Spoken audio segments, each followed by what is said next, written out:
Welcome inside Jaguar's highly technical special vehicle operations facility, where today we're going to be taking the covers off a car that truly rips up the rulebook. A car that's been inspired by Jaguar's rich racing history, and a car that's going to be raced by millions of fans in Gran Turismo. It is, of course, the Jaguar Vision GT SV. But before we take a look at that, we need to start at the very beginning, and who better than to talk to us about Jaguar's rich racing history than the team director of Jaguar Racing, James Barclay. James, welcome to you. We're shortly going to be looking at the new car, but let's start at the very beginning. Where did some of the inspiration come from? Well, it's an honour to be with you today, actually, to take you through some of the history of Jaguar's racing and specifically the cars that have really inspired the GT SV. So the first car we're looking at here is the Jaguar C-Type, really one of the cars which was pivotal in writing Jaguar's success in motorsport and on track. The C-Type had a 3.4 litre straight six engine and started to really introduce the concept of aerodynamics, as you can see with this beautiful aluminium body. It had a tubeless steel chassis, so really kind of bringing a lot of rigidity and strength. But what's most important about this car to all of our daily lives today is the first racing car to use disc brake technology. In fact, developed by Sir Stirling Moss and our factory test driver Norman Jewis. We proved that technology on the racetrack, and it's something we all enjoy the benefits of today. So a really iconic car, not only for Jaguar, but for the history of motoring as well. And we then come to the Jaguar D-Type, a really achingly beautiful racing car, and you really start to get the understanding of how we used aerodynamics now in terms of optimizing performance. So making the car fly through the air as easy as possible, reducing the friction of the car through the air, improving top speed, really designed to race at places like Le Mans where you needed really high top speed, but achieving a beautiful design at the same time, really just a stunning car. We made this in a long nose and a short nose variant, and like the C-Type, incredibly successful. This car won Le Mans in 1955, 1956, and in 1957 came first, second, third, fourth, and sixth. So an incredibly successful car. But one of the real trademarks of the D-Type is this beautiful tail fin you can see here, really introduced for the high-speed straights at Le Mans where you had very fast corners. It helped create more stability, especially in yaw at high speed, and as a result also created a beautiful piece of design on the car as well. But yeah, if you had to have one in the collection, this has got to be right up there. Definitely, yes. Then we come to the Jaguar Xjr9, a real powerhouse, a brute of a sports racing car. This was the Group C days, Group C regulations, and really iconic period of racing history with fantastic manufacturers going head to head, racing around the world, and the main event being at Le Mans. In one of the most iconic liveries of all time, the Jaguar Silk Cut livery, just beautiful. It's got to be up there as one of the most iconic liveries. This is the 1988 Le Mans winning car, powered by a V12 engine, 700 horsepower. But in its low configuration, it's Le Mans low downforce configuration to reduce basically drag and again optimize top speed. So you see this really low wing, and it's something you'll see in terms of inspiration for the GT SV shortly. The rear wheels covered again to reduce drag, make it as quick as it can be through the air. Amazingly, this car did 240 miles an hour every lap for 24 hours. So an incredible piece of engineering, but also at the same time just done in a beautiful way from a design point of view, both in its physical appearance, but also actually in the livery as well. And from that we move to the present day, because now we're racing electric cars. Absolutely, and this is a car I'm very proud of as a team. It's our fifth all-new Formula E car. It's the Jaguar I-Type 5. Over 1,000 new components developed for our new season in Formula E. Formula E for us is a real-world testbed for electric vehicle technology. We are pushing electric vehicle technology to the absolute limit, racing fantastic teams and manufacturers with 24 fully professional drivers. It's about optimizing this technology to be successful in that environment. And it's been an incredible program to take our experience and our knowledge as a racing team and take that and apply it to the GT SV. We've taken 4 of the powertrains from this car and applied it to the GT SV. It's quite incredible for us to take our capability and apply it in this way for the game. James, thank you very much. Well, there you have it. That is the DNA, the backstory, if you like, to the GT SV. I now think it is time we take the covers off and we take a look. Wow, that really is incredible. Who better to entrust with taking the Vision GT Coupe that's already racing in the game and just take it to that next level than the Special Vehicle Operations team. And I'm delighted to say that joining me now, I've got Jamal Hamidi, the Engineering Director for SVO, and Ollie Cattell-Ford. You have been responsible for designing the exterior of this car. Jamal, just starting with you, my goodness, this car is huge. It is, it's absolutely epic. And as wonderful as it looks, the technical specs on this car are really just mind-blowing. It's got a huge, massive lithium-ion battery. It's got 4 motors, one on each wheel, almost 2,000 PS, 3,500 kilowatt or Newton meters of torque, 0 to 60 in 1.65 seconds. 1.65 seconds, how could you possibly know that? Well, one of the really cool things is that we have used the same tools that we use in our production cars to develop this car in the virtual world. So whether it's our CFD analysis for aerodynamics or lap time and acceleration projections, we can project the performance envelope of this car fairly accurately. And it must be fantastic for guys like you as well to be involved in a project like this where there are just simply no rules.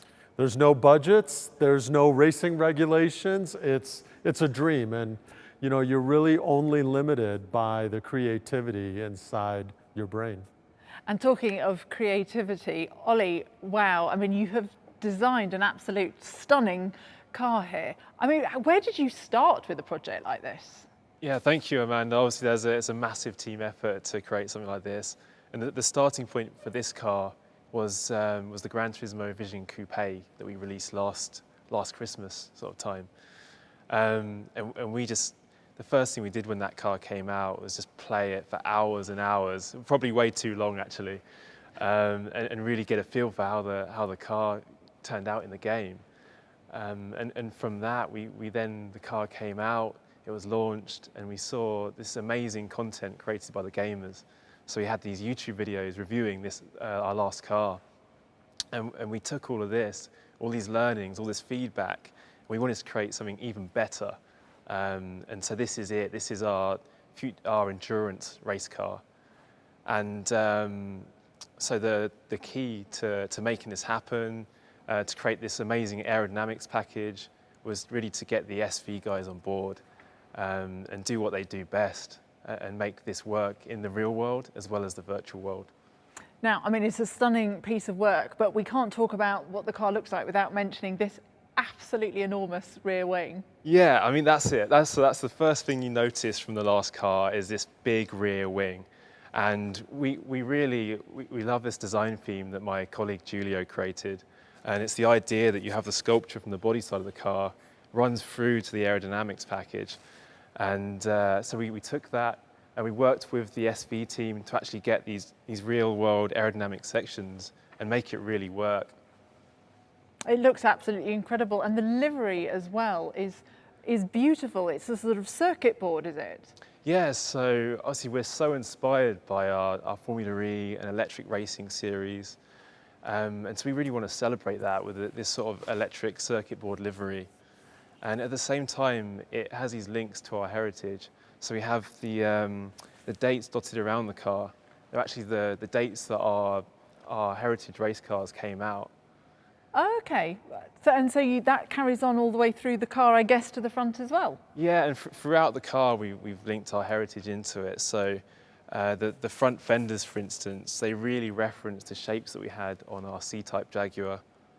Well, it is absolutely incredible. Congratulations to both of you. But now the question that's on everybody's lips is, what is it like to actually race an electric car?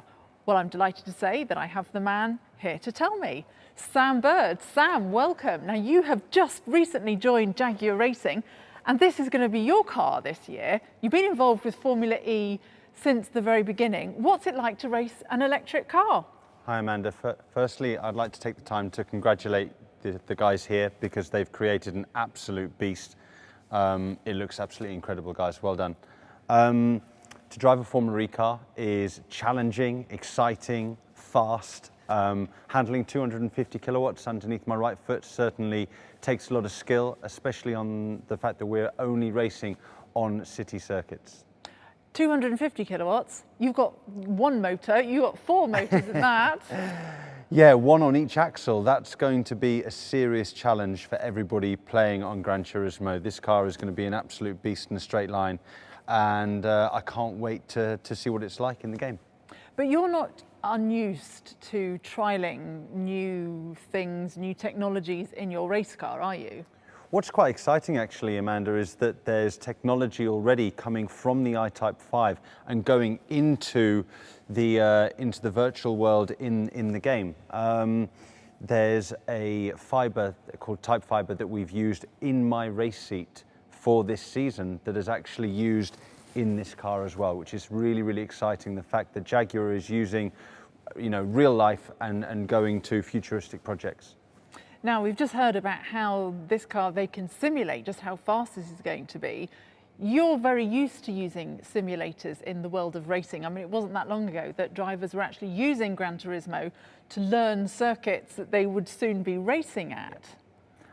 I was one of those drivers, Amanda. I used to use Gran Turismo back in the day on my PlayStation to learn the circuits. Nowadays, along with Jaguar Racing, I use their state-of-the-art simulator to learn the circuits and to help improve our race car to make it go faster. But the technology now is so good on these games and the graphics is so good that it is really, really close now to what we use as our state-of-the-art simulator. So the gaming world has really come on leaps and bounds in the last decade. And a final word on the Vision GT SV? The final word on this car, I mean, I wish I had the keys. If I had the keys to it, I'd go out and I'd drive it to the absolute maximum. But I guess I'm going to have to just wait and drive it on Gran Turismo. Well, I also cannot wait to get my hands on it and have a go as well. And the GT SV is going to be coming to Gran Turismo in 2021.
Subscribe to Auto TV.